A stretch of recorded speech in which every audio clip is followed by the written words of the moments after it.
Hello and welcome to the SMEFocus show powered by MTDCNC. I'm Mark Weymouth from the Sensor Specialist Plus Automation. I'm your host this week to highlight aspects of UK manufacturing and in particular SMEs. My guest today is Andrea Wilson, Director of Hone All Precision, a subcontract machining company specialising in deep hole boring and drilling and CNC turning and honing. Beyond Hone All's customer base and excellent reputation, Andrea is well known for tirelessly speaking up for UK manufacturing and SMEs on topics, I guess, like apprenticeship levy, the postcode lottery support, and in particular, she's known for her campaign for a champion to government for UK manufacturing. Hi, Andy. Welcome to SMEFocus. Hello, Mark. Thank you for having me on. It's been a while. I think I was one of the first ones on this a long time ago. Well, I reckon it was 215 or so episodes ago. So by my man maths, that was over 4 years ago when you were talking to Chris. So I think we could just repeat it all and no one will know. Just a little bit of update at the end. Should be a walk in the park for you. Yeah, I'm not sure Chris would be too happy about that. I think Chris will look back at this and realise what an amateur I am compared to him. So it's win-win for Chris. I don't think so, Mark. You're doing a grand job and it's great that you've carried this on. Thank you. Yeah, well, we've got to make lots of noise about manufacturing and get the topic out there. So who better person to talk about that very subject than you, Andy? I'm going to kick off with a sensitive topic as we're talking about years. So you've been at Hone All for over 3 decades now, if that's not a very rude thing to say on a Monday morning to a woman, but apologies for that. Can I ask you to recap your journey very briefly, or more importantly, I guess you clearly love manufacturing. To spend 3 decades in manufacturing is kind of testament to your love of it. So quick recap on why do you love manufacturing? Yeah, I mean, my career started at Lenska's Clamping Tools in Barnsley, and the first thing I found when I actually started visiting manufacturing companies was just how great the people were. Everybody loved what they did. And the old joke about, you've got coolant for blood. And I think, it's that passion and that diversity. It's one of the few industries, I think, where no matter who you speak to, there's a reason behind why they joined the industry. Or, some more often than not, people have fallen into it and didn't actually realise what they were actually getting into, but then loved it so much that they stayed. And yeah, like you say, for me, it's 30 odd years now, which obviously I started when I was 6. Yes, clearly. I mean, I think, as you say, the reason behind it to me is the big attraction of why people should be in manufacturing, that whatever your job, whether you're an accountant, a marketing person, HR, or actually making the thing, but you're all supporting a company that makes something. I just don't understand how you could get up every day and go to work if you were just churning numbers and, I don't know, producing some ethereal thing. I can't understand how people live without the motivation of helping produce things that make life better and more fun. So yeah, I absolutely totally agree with you there.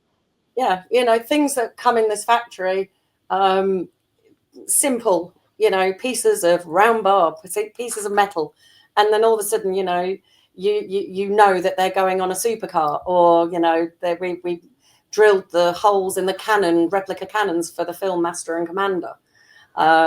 It really is anything from hip screws to rocket launch tubes to, we've even done fake nipple molds for fake breasts.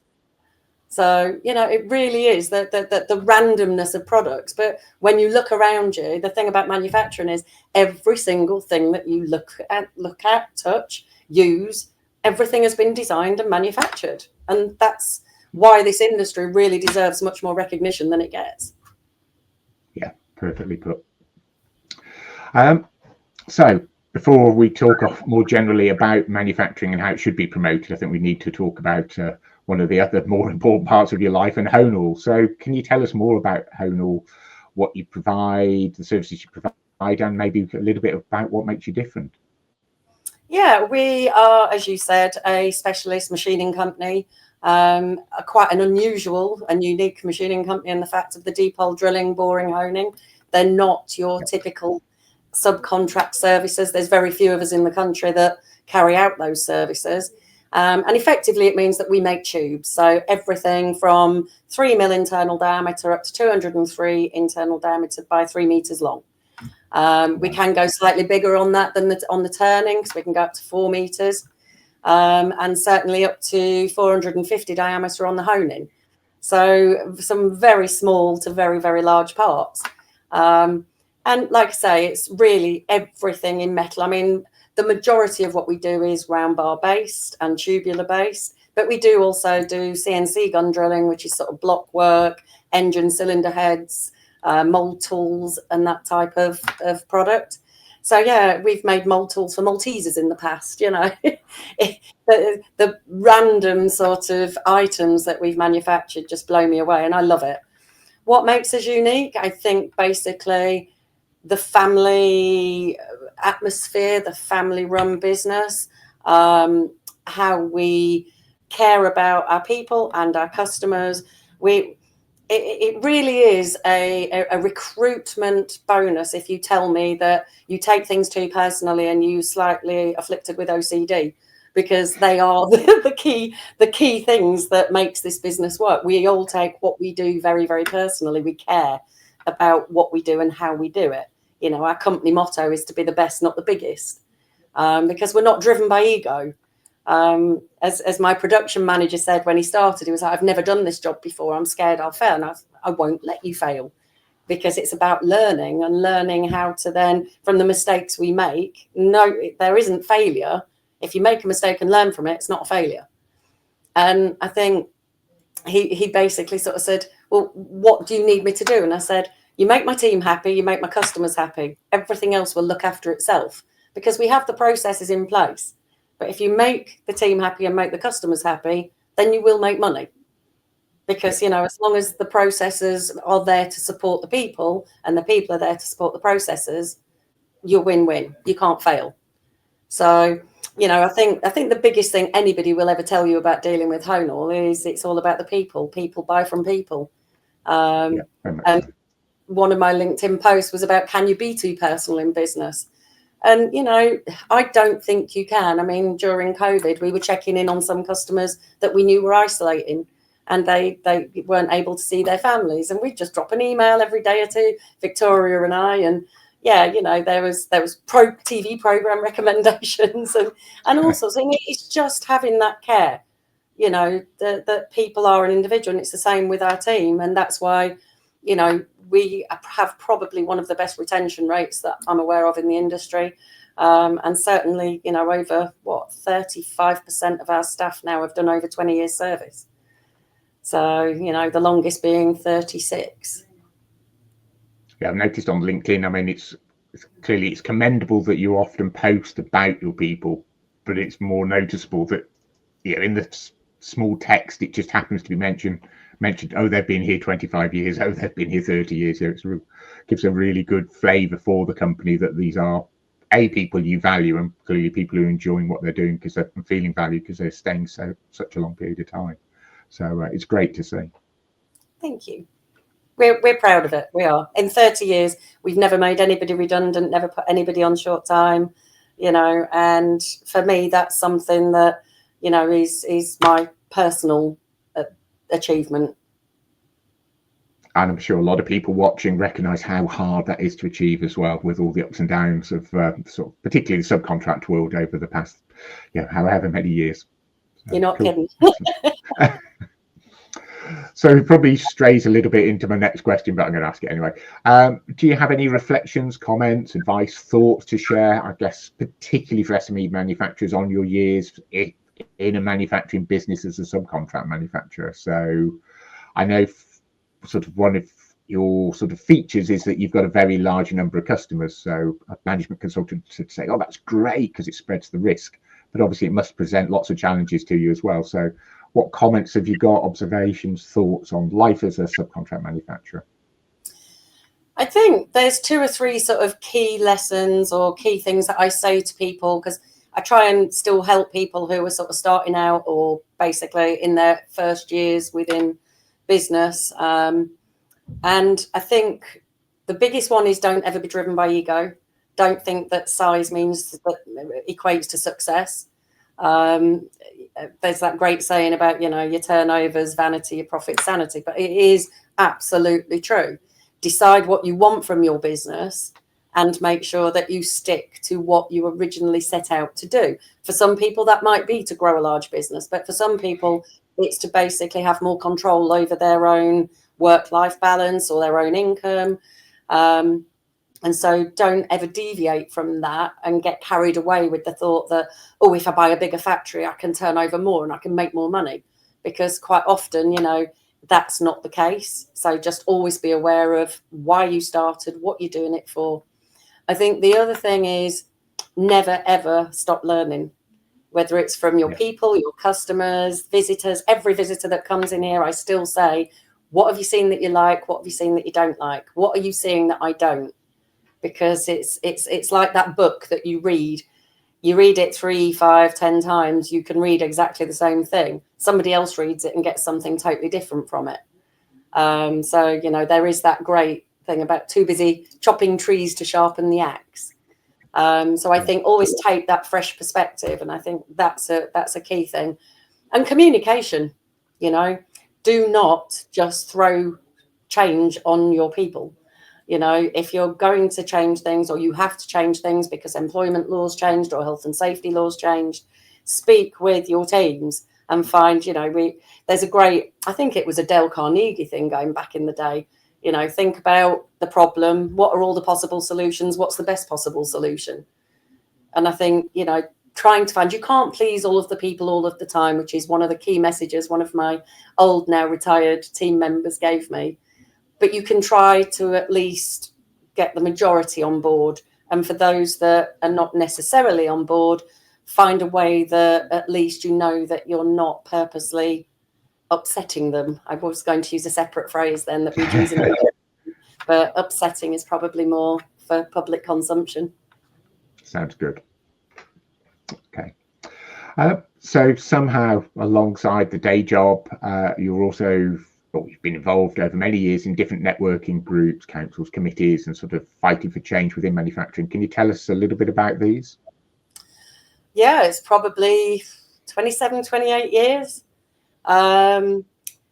Started off sort of with links with Cranfield University, and basically there was some funding available, which was before MAS sort of came along, which started the connections really with sort of making sure I kept abreast of what was out there in the marketplace, because it gave us some free funding. It helped us move. We got a grant to help us with moving. So it was immediately obvious that there were very good benefits for the business with me taking that time out of the business in order to contribute. I sort of, various EDA manufacturing panel coming up with, what was back then a regional industrial strategy, which was just about to be launched, and then the idea was scrapped. That we're not going to have a regional one anymore. So 2 years of hard work and contributions, skills panels, National Skills Academy for Manufacturing, which I think started off as the Automotive Academy, and then basically, all the acronyms change over the decades, and particularly on skills, it's the most frustrating, I think, because nearly everything else we have seen major positive change within engineering and manufacturing. It's certainly a lot more diverse. The companies are a lot more, lighter, brighter, high tech now than some of what we originally had 30 years ago, and that has changed. But the one thing I am frustrated about is we're still having the same conversations on skills almost 30 years later. We still have a skills shortage. We still have issues with the colleges being able to provide the training levels and skills that we need. And I think that's my biggest frustrations from all the panels and things that I've sort of contributed to over the years. And do you think some of that is because the perception of UK manufacturing is how we saw it 30 years ago, to be honest? Do you think there's as well as a skills gap, do you think there's a knowledge gap between what UK manufacturing looks like now and what people outside of it perceive it to look like? Absolutely. And let's be honest, if our government can't value the contribution and can't speak about what a brilliant career it is, then how on earth can we expect everybody else to? We're not in the mainstream media. The good news stories you share every Friday, they're not in the mainstream media generally. There's nothing talked about the amazing jobs being created, the investment. It's really only if one of the major sort of OEMs comes up with a new project that gets talked about a little in the mainstream media. You know, Google Images, you search for certain things on engineering, the images are outdated. It's one of the reasons why I'm desperate to try and get this central portal up and running as a free resource for the whole industry, because people could populate pictures. We will be updating Google every time we update and every time we repost, you know, pictures of our light, bright, wonderful, you know, interesting factories that are clean, that are modern. You know, the schools, there's a big piece that needs to be done with the schools. They have STEM posters. I was a STEM ambassador for a while. The schools I went to see, they've got great displays on the wall about STEM and women in STEM, or, you know, how manufacturing impacts the world. And then when you actually ask the kids that you've been brought in to speak to, what does STEM stand for? They're like, don't know. And they're trying to tick a box rather than actually educate.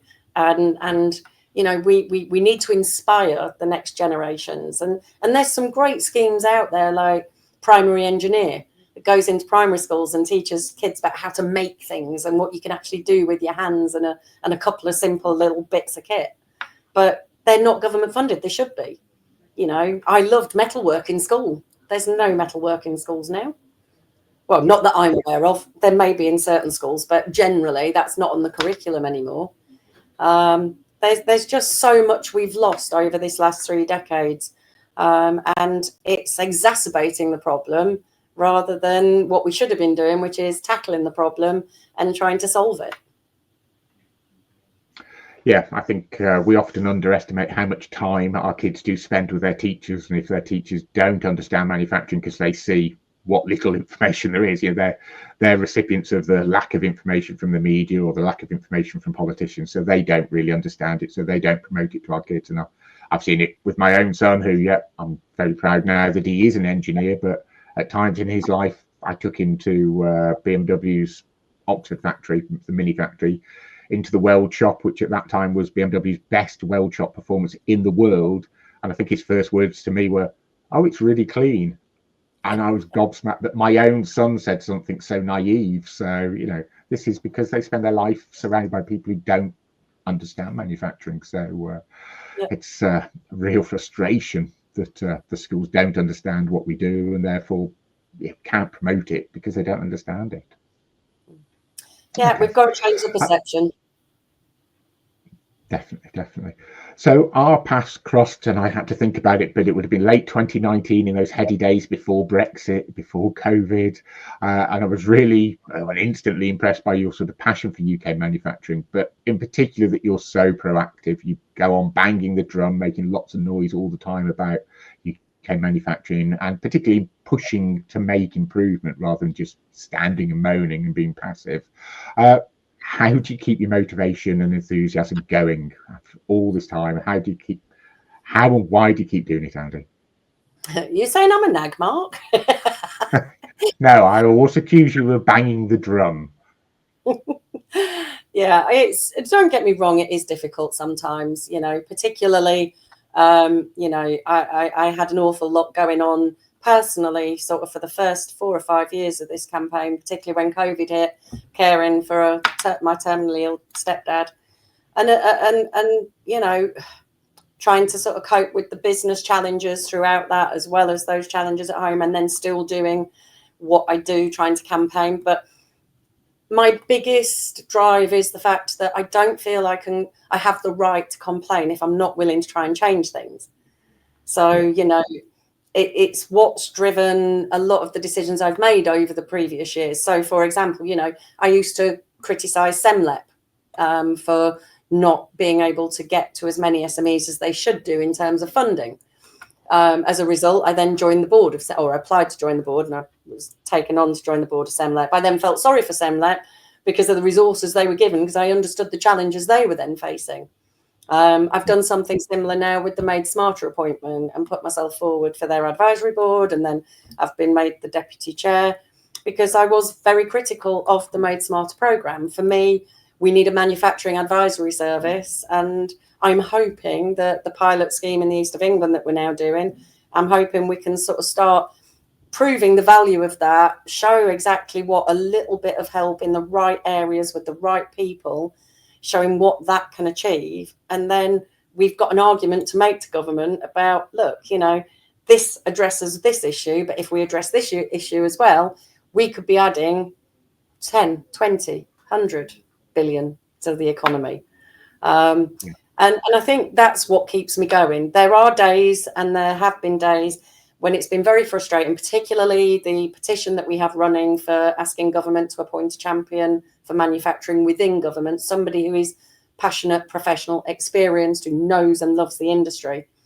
And the poor result that we're having in terms of achieving signatures, bearing in mind the amount of coverage that it gets and the campaign gets, is really disheartening. And there are days when you sit here and you go, why am I shouting about an industry that won't shout for itself?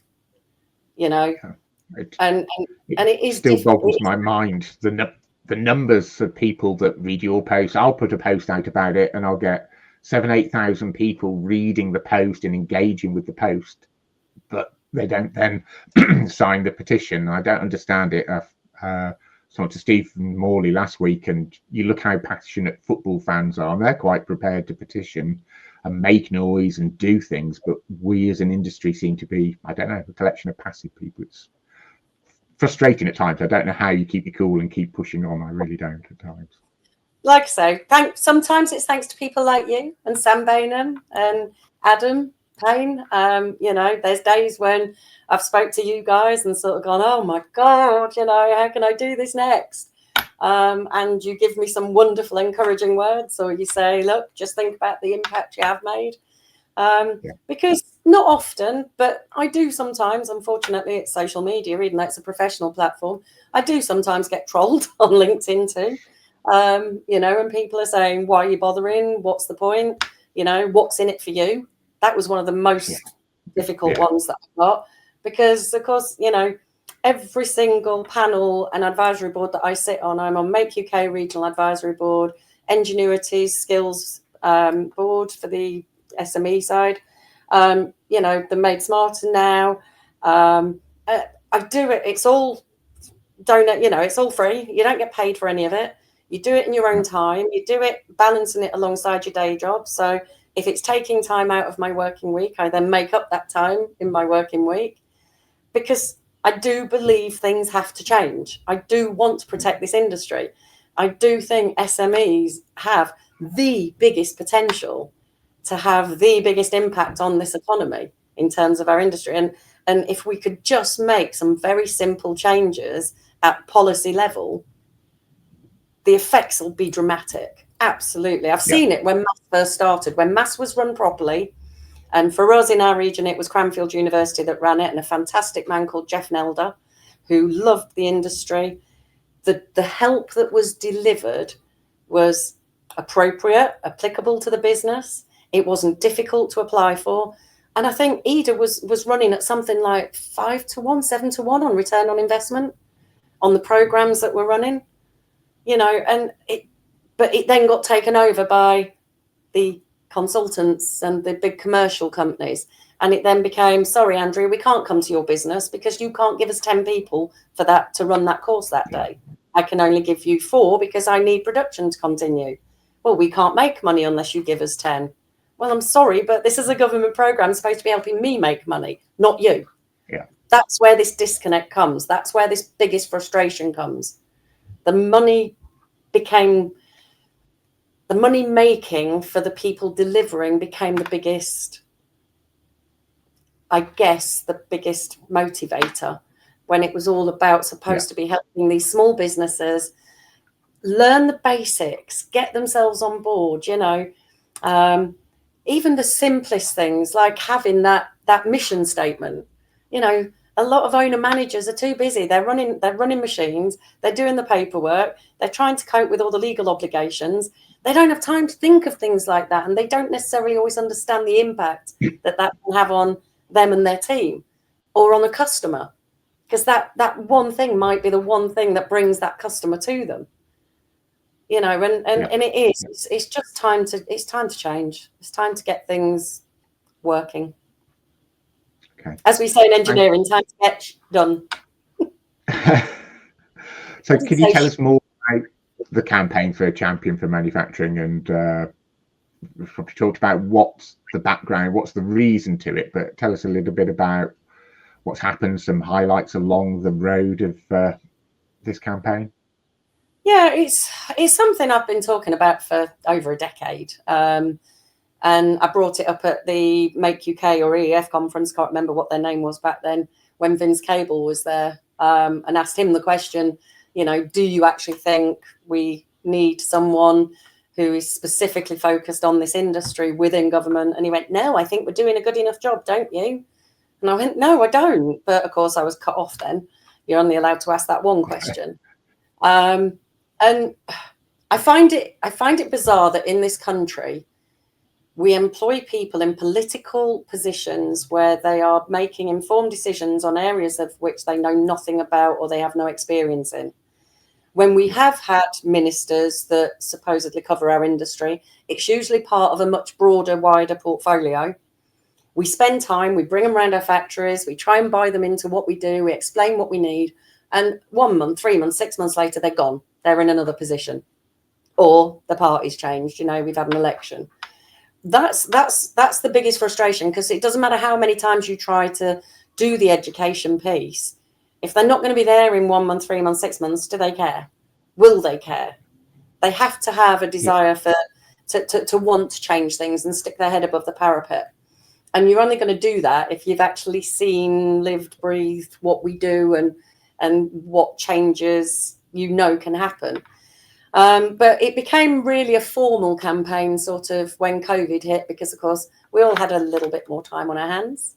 And a few of us got together, you included, when we were doing our little Teams meetings, trying to come up with a way of getting this message out there that, you know, UK manufacturing needs unity. There's a lot of people doing a lot of good work to try and make improvements, whether it be in government, whether it be through, you know, the skills agenda, but everybody has their own part and their own agenda to fulfill.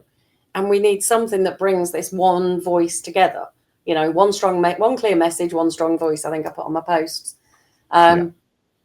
Because the government are listening to so many disparate voices. It's like this cacophony of noise when we need this one choir, all singing from the same hymn sheet, saying, right, these three things will make a huge amount of difference to our industry.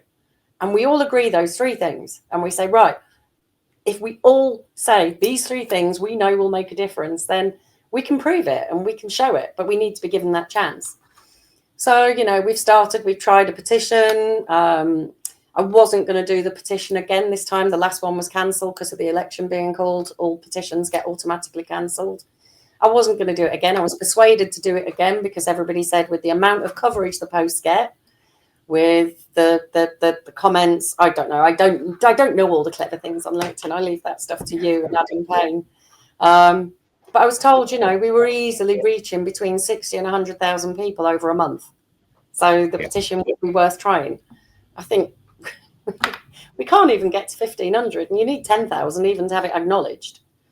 And it is very, very frustrating. But the good news is, and the people who tell me I'm wasting my time, and the people who say to me, what's in it for you? Or you've achieved nothing so far. I just say, at the end of the day, I have achieved an awful lot through this, because there are so many more people now out there in the industry saying a similar thing. You know, we've had numerous trade associations say they want a minister for manufacturing, CBM and Stephen Morley being one of them. You know, we've had the UK Metals Council calling for it. We've had some senior industrialists from very, very large companies asking for it. You know, the fantastic video from Brudera that I shared on my LinkedIn post last week, you know, that it just said everything. And I'm really hoping that gets through to somebody within the political power set to actually see what we're saying and what we're saying. And part of me, there is the optimist in me, is hoping that they will make some form of announcement regarding appointing some form of champion as part of the industrial strategy launch. That's the optimist. I mean, from my perspective on it, you have achieved unifying people and unifying a voice, and you're almost a bit of a shorthand. Your name is used when, you know, I'm talking with people and we're chewing the fat and talking about the things that should be done better. And yeah, your name is almost a shorthand for we need to be proactive, we need to talk together, we need to have some unity of message. So I think, yeah, there are many things, far more than just a few you've mentioned, that you can look at that are very different to 4 or 5 years ago, when there didn't seem to be hardly any coverage given to how we should improve things. Thank you. I'm trying not to blush now. No, that does mean a lot. You know, it's funny because my hubby used to say, why on earth are you doing this? Because, you know, I'm on my phone at night on LinkedIn, because I do try and answer every single comment. I try and thank every single person that reposts. Sometimes I apologize because sometimes you miss them because LinkedIn stops telling you the notifications. But I try my best to make sure I cover every single one. And he'll sit there, and he used to sit there and sort of go, why are you doing this? And, you know, you really need to be having a life. And, you know, hey, I'm here. And luckily, like, he loves his football, and luckily he loves his golf. So he's quite patient. But I took him to the maiden event at the Houses of Parliament. We did in November, we did the launch. They asked me to speak at the last minute. And I thankfully didn't fluff it too badly as a last minute chat. And I got quite a lot of positive feedback, but he was amazed at the people in the room and what they were saying about me, and the feedback that I got for the little speech that I did. And after that, he was like, you can't give up. You know, this means a lot, and it means a lot to a lot of people. And I think he was really blown away by it, which was really sweet. And now he's made me put the photo that we had taken with the wheel in the background on the front of the Thames. It's now in our living room on the wall. You know, it's got pride of Excellent. Bless him. Good. If you were to use this podcast today as an opportunity to sort of speak to people, I guess a lot of them will be watching it on a Saturday maybe, what would you say to them, or what would you ask them to do? Exactly what my hashtag on every post that I put on LinkedIn says: shout about UK MFG, shout about UK manufacturing, shout about what you do. You know, even if you don't really know what you're doing on LinkedIn, or even if you're not feeling as confident about what you do, you know, when you're down the pub, if you're speaking to people, don't play down the fact that you manufacture things that are used in critical components. You know, tell people about it. You know, it's an industry to be proud of. Making things is something to celebrate. You know, the contribution that we make to the economy is huge, and we should be telling people about it. You know, post pictures that you're allowed to of your products or your machining capabilities. Let's start flooding Google with up-to-date images of our lovely, clean, bright, you know, workshops and machinery and the technological side of things that people just don't understand we do. So I know there's that lovely saying, you know, we're engineers, not marketeers, but in order to change things, we've got to bring an element of that in. We've got to start shouting about what we do loudly, proudly, because, you know, we're a fantastic industry, and we're full of fantastic people. And we just need to make sure everybody gets to hear about it.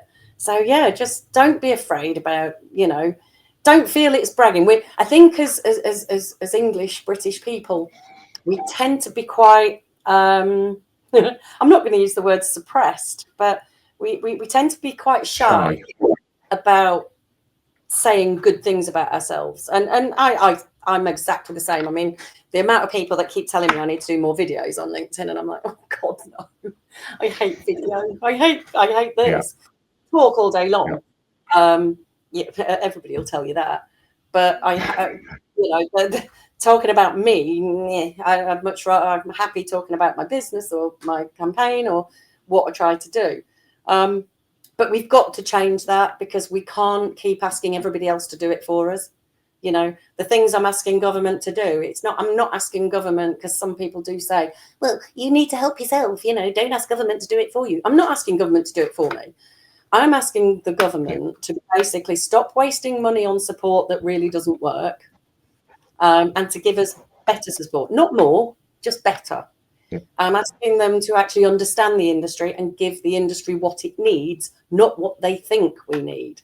And certainly not what the chief exec of a 5,000, 10,000 employee company tells them they think their SME supply chain needs.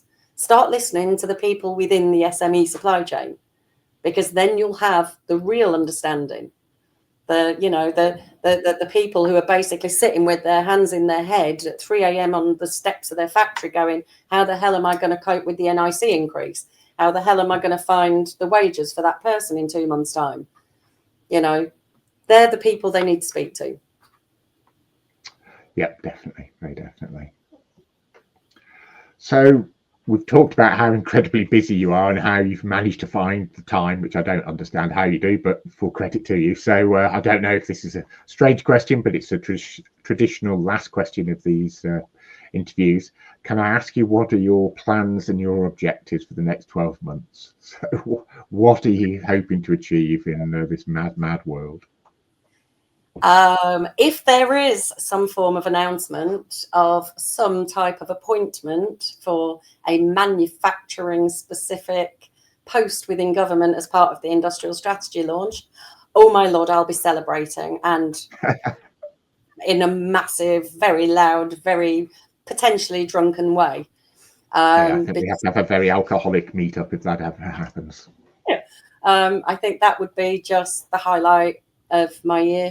Obviously, Honal started this year really strongly with lots of it. Last year, there was lots of potential, but I kept saying to the team, the pots are simmering, but they weren't coming to the boil. And we've been not lucky because the team have worked really hard to do it. A lot of those pots have been coming to the boil, and we're developing those longer term relationships with customers now with these repeat and regular orders, which is great.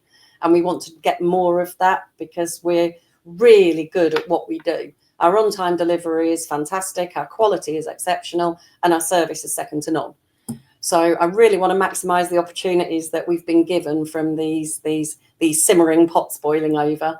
So, and I think if we do, we're on for a record year. So I think that's the other one. And in all honesty, trying to get a little bit of a work-life balance this year. It's been a very long 10, 14 years with a lot happening personally, professionally. And I think this year is the year where, for me as well, personally, the hard work's starting to just pay off a little bit. And I want to be able to try and enjoy that a little and have some quality time with hubby. He turns 50 this year. So, we've got celebrations planned for him over this 6 months period because, he's a very patient man. So, yeah, I think, we're just in that position where we want to start trying to find time for us. His girls have gone off uni, they're grown, they don't really need us as much anymore until, the next round of problems start. But his mum, we've just taken her away for the first time, hopefully, since COVID. Hopefully that's going to have inspired her to start traveling again. So, she's very independent. My parents are gone now. So, it's us and the rescue dogs. So it's a case now of just trying to enjoy sort of all the hard work over these past years. And still work hard. Well, I hope you manage to apply your crazy hard working attitudes to actually hard enjoyment as well, and getting out. And you're sporting a holiday sometimes, so you're not doing too bad, Andy. So full credit to you. So wrapping up, how do people find out more about Honal and also about the sort of your campaigning for Champion for Manufacturing? So I guess, how do they follow you? Yeah, follow me on LinkedIn, Andrea Wilson, or you can basically search for #ShoutAboutUKMFG because it's basically on nearly every post that I put on there. Also, have a look on Honal's website. All feedback greatly appreciated. But it's hone-all.co.uk, nice and simple. Or drop us an email to either andrea@hone-all.co.uk or sales@. And the team will be more than happy to help. Brilliant. Well, thanks very much for being a guest, Andy, and more importantly, thank you for all your work for promoting UK manufacturing. No, So I'll wrap up. Thank you for keeping me going with it. No problem. So I'll wrap up with the usual words and say that if you've got a comment or suggestion, and particularly if you'd like to appear in a future episode, please email us at inquiries@mtdcnc.com or contact myself, Stuart Whitehead, or Joe Reynolds. Thanks for watching. Enjoy the rest of your weekend. From me, Mark Weymouth at the Sensor Specialist Plus Automation. Cheers. Have fun.